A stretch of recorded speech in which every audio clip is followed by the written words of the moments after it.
Hello and welcome back to the You Wanna Bite YouTube channel.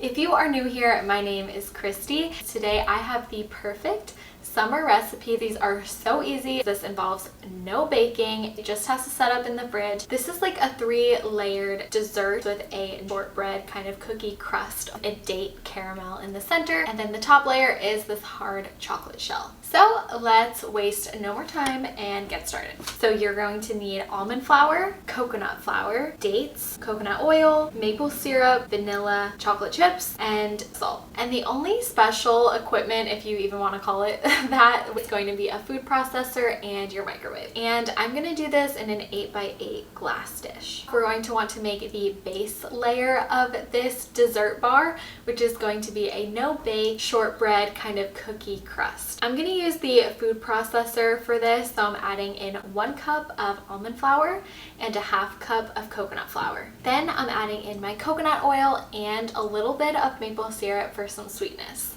If you want to use honey instead, you can totally do that as well. So I'm just gonna pulse this in the food processor until it is all combined, and you might want to open up the food processor and kind of scrape down the sides as you go if you have to. It will look crumbly, but if it has the right texture, you can actually squish it and compact it together and it will stick. So I'm going to press this cookie crust all the way along the bottom 8x8 glass dish with some parchment paper, and make sure I get it packed in there really good edge to edge. But it doesn't have to be perfect because we're going to layer this up with what is next, our date caramel. This is also going to be made in the food processor, so I just rinsed it out. It's not perfectly clean, but it's totally fine. You're going to need to soak your dates before you make the caramel. So I'm just putting all the dates that I have left, which is about 11 of them, into a bowl, covering them with some water and then microwaving it for 2 minutes. I'm just letting the dates sit and soak for a little bit while I measure out my other ingredients, but they should be soft enough. So go ahead and put the dates in the food processor, and then to this I'm adding a little bit of coconut oil and a tiny pinch of salt.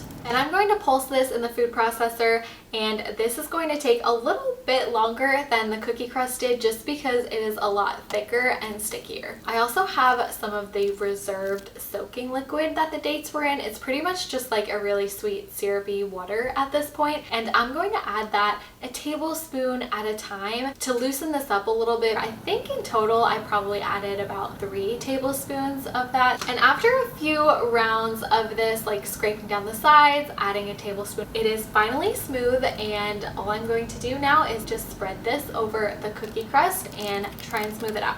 So we're down to the final layer, which is super easy. All it requires is melting some chocolate and pouring that over the top. So I have here some 72% dark chocolate that I'm going to do most of this chocolate, and then I'm going to add a little bit of semi-sweet in there, but the dates are super sweet already, so you don't need like milk chocolate or anything too sweet here. So I'm shooting for about a cup of chocolate. It might be a little bit less. Then I'm adding like a spoonful of coconut oil. So I'm going to take my chocolate over to the microwave and microwave that for 30 seconds, and then stir it together and pop it back in the microwave for another 30 seconds until it is totally melted and smooth. The most important thing is that you don't want to burn your chocolate. It might even look like there are still some solid chocolate chips in the mix, but as you continue stirring it around, the leftover heat in the glass and from the other chocolate will melt whatever's still left. Once you've got the chocolate spread all over the bars, again, you can go ahead and use a spatula and just try and smooth it out as best you can. You can definitely just leave it plain like this, but I feel like I want a little bit of texture in these bars,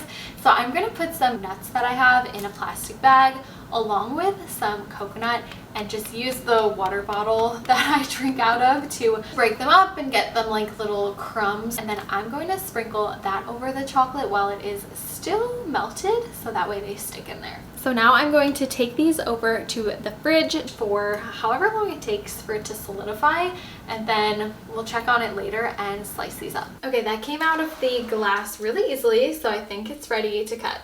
Now it's up to you how you want to cut these. If you want to leave them in bars, more like a Twix or a Snickers, you can obviously do that. But I'm going to cut these into squares so they're a little bit more like a snack size. These look so so good, and they're held together pretty well. I'm really impressed with how the cookie crust has held together even though it wasn't baked. And the date caramel has set up really nicely. It's not like squishing out of the edges. And I must say, even though it's optional, I really do love the added crunch that the nuts on top give. If you're one of those people like me who tries recipes that are labeled like healthy dessert, I'm sure you've had your fair share of being disappointed. This is not one of those things. This actually tastes really good. We must taste. 2 thumbs up from me. Do you want a bite?